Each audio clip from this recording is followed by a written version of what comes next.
여러분들과 같이 미래 직업 변화에 대한 토론 시간을 한번 갖도록 하겠습니다. 토론에서 사용되어지는 그 주제는요, 테드 동영상이 되겠고요. 테드 동영상은 여러분들이 테드 동영상이었고요. 테드 동영상은 이제 미래의 직업이 어떻게 변화될 것인가에 대한 거고요. 실제 직업이 기계에 의해서 대체될 수 있다라고 하는 걸 먼저 얘기합니다. 기계에 의해서 직업이 대체될 수 있고요. 업무가 대체될 수도 있다라고 하는 겁니다. 그래서 그렇다면 어떤 직업들이 기계에 의해서 대체될 수 있겠는가라고 하는 부분들을 같이 한번 토론하고요.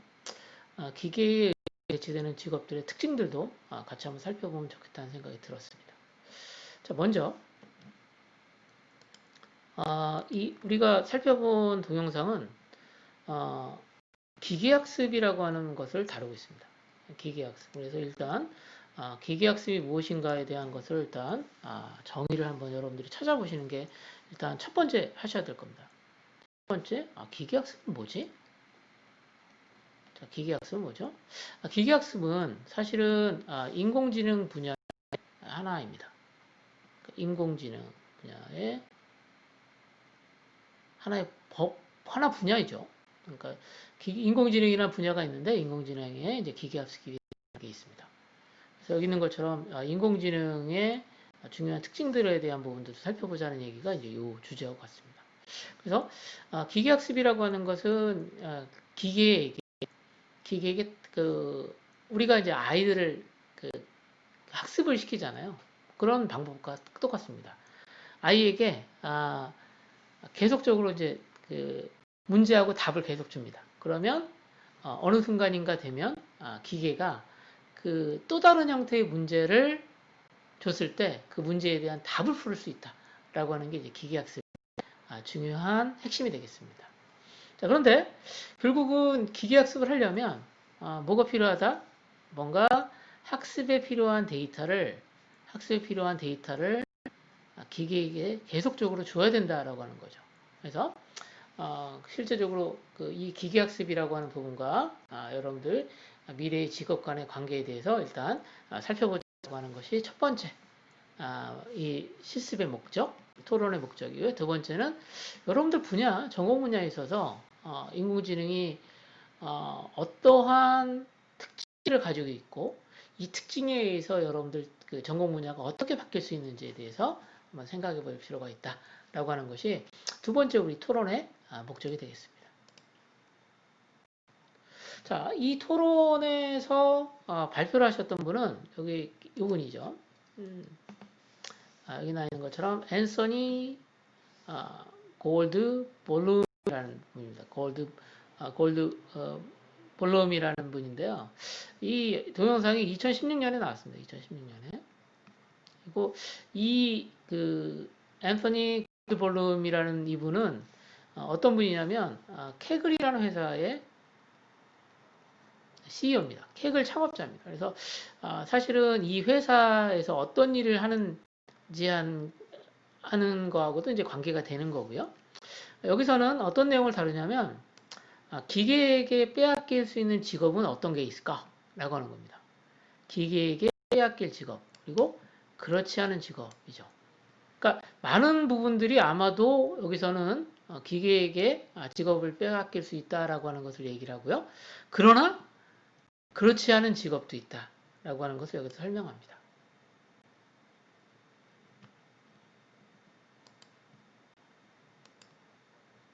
자, 다시 한 번 말씀드리면 여기 있는 것처럼 앤서니 골드블룸은 2010년에 캐글이라는 회사를 창업합니다.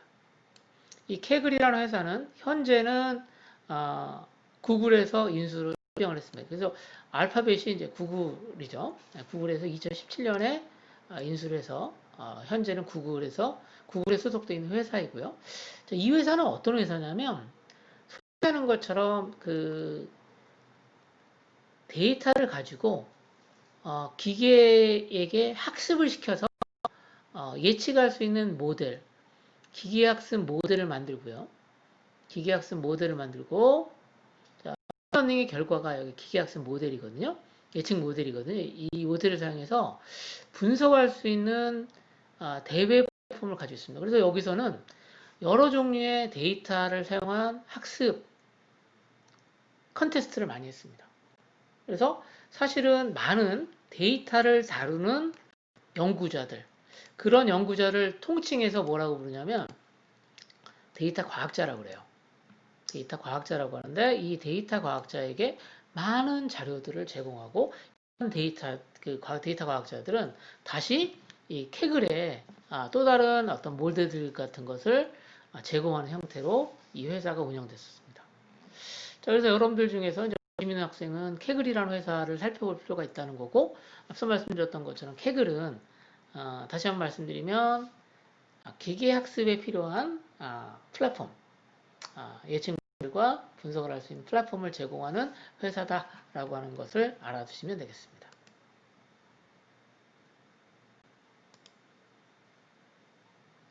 자, 그러면 인공지능 분야에서 기계들이 데이터 학습을 통해서 인간이 할 수 있는 것을 따라하게 되는데 그렇게 할 수 있도록 만든 기술이 있습니다. 그 기술은 앞서 말했던 것처럼 인공지능 분야의 기술이고요.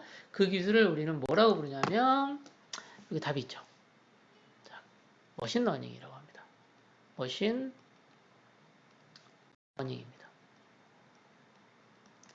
원래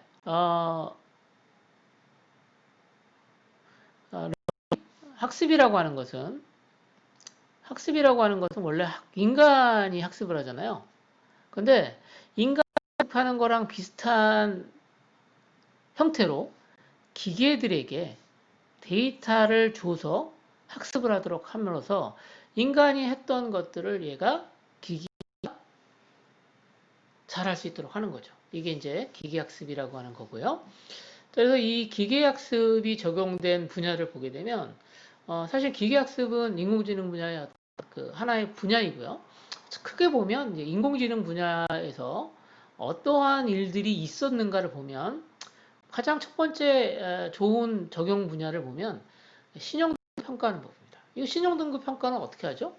여러분들이 은행에서 내가 대출을 받으려고 한다. 뭐 대출 받으려고 하면 뭔가 신용평가를 해야겠죠.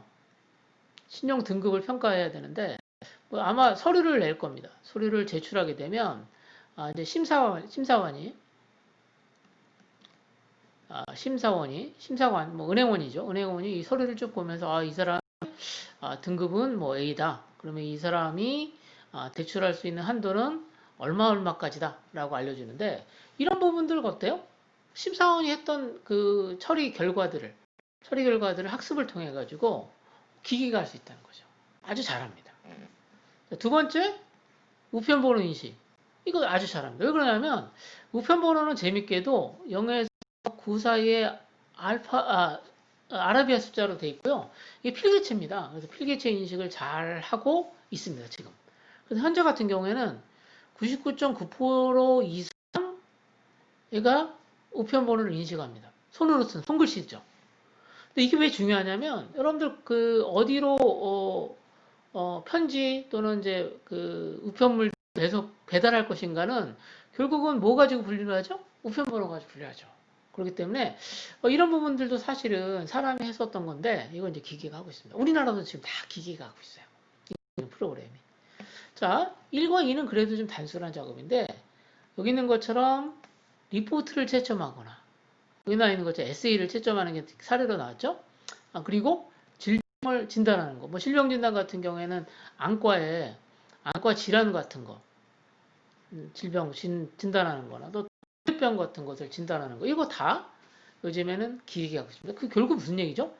이거 의사가 하는 업무들이잖아요. 리포트 채점, 교사가 하는 업무들인데 이런 부분들도 인공지능이 더 잘한다는 거죠. 자, 그래서 여러분들이 일단 인공지능이 잘 적용되어 있는 분야에 대해서 한번 살펴보라고 하는 부분들이 첫 번째 여러분들이 하셔야 될 일 중에 하나였고요. 그러면 자, 기계학습이라고 하는 걸 할 때는 무엇이 필요하냐?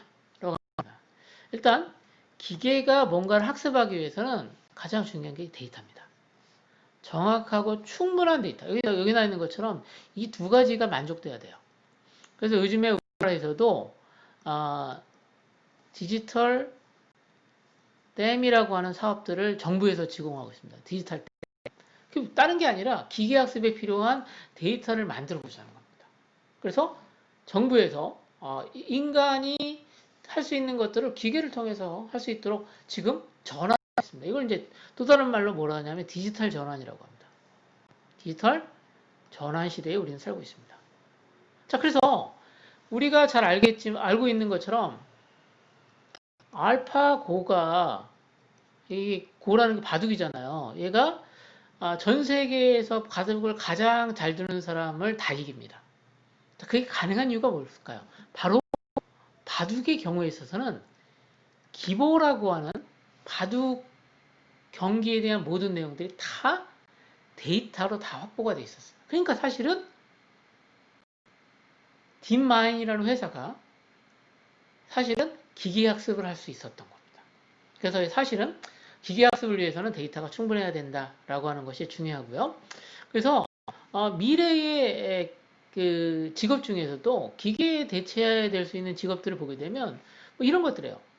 단순하고 방대한 양을 처리해야 되는 직업들, 작업들 이런 것들 어떤 겁니까? 다 뭐로 대체될 수 있어요? 기계가 대체할 수 있습니다. 기계학습 통해서 컴퓨터 프로그램이 대체할 수 있다라고 하는 거죠. 뭐 두 번째, 뭐 보니까 자연스럽게 단순한 데이터를 분류하는 이런 것들 여기 나 있는 것처럼 2025년이 되면 9% 정도 대체될 거라고 했고요. 우리나라 이제 고용정보원에서 발표된 자료입니다. 하물며 관리직 업무들도 50% 정도는 대체될 수 있다는 거죠. 자, 우리 영상에서 나왔던 변호사, 의사가 그 꼬마아이의 아버지하고 어머니의 직업입니다. 이거 대체가 될 수 있다라고 하는 거죠. 자, 특히나 요즘에 한참 이슈가 되고 이제 4차 산업혁명 얘기가 많이 나오는데요. 4차 산업혁명이 그 진행됨에 따라서 인공지능 AI나 로봇에 의한 업무가 대체되거나 일자리들, 전통적인 일자리들은 감소해질 거다라고 하는 것은 많은 사람들이 다 동의하는 내용이다라고 할 수 있습니다.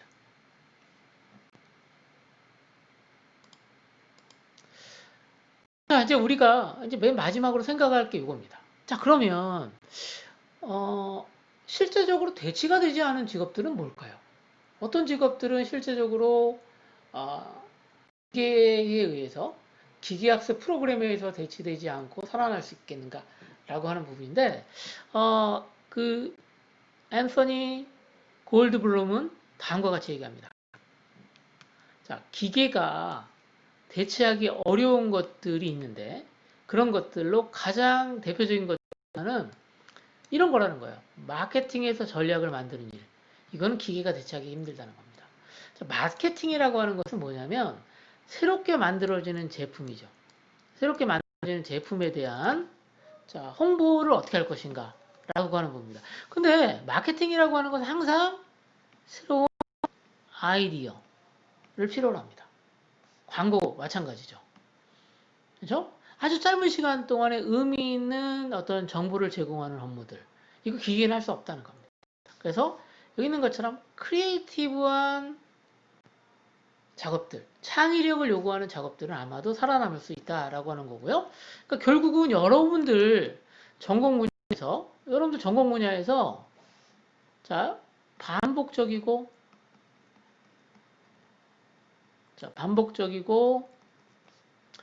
루틴한 단순하다는 걸로 바꾸겠습니다. 단순한 일들, 업무들은 아마도 대체될 거라는 거예요. 그러면 여러분들은 그런 업무들은 기계에게 기계가 잘할 수 있도록 만들고 여러분들은 뭐 해야 됩니까? 새로운 환경에서 빠르게 적응하면서 문제를 찾아갈 수 있는 문제 해결 방법을 도출해야 된다. 문제를 해결할 수 있는 방법에 대한 도출이 실질적으로 기계로부터 여러분의 직업을 여러분들의 일들을 지킬 수 있는 방법이다. 라고 하는 것을 이 동영상에서는 얘기하고 있습니다. 그래서 여러분들도 이런 부분에 대해서 같이 한번 생각하고 여러분들 전공 공부 때 자기가 어떤 형태로 전공 공부를 하고 어떤 부분들에 집중해야 될 건가라고 하는 것. 소위 얘기하는 것처럼 창의적인 역량들을 키울 수 있는 그런 부분들에 대해 좀 더 집중하면서 공부를 하는 것이 필요하다는 생각들이 듭니다.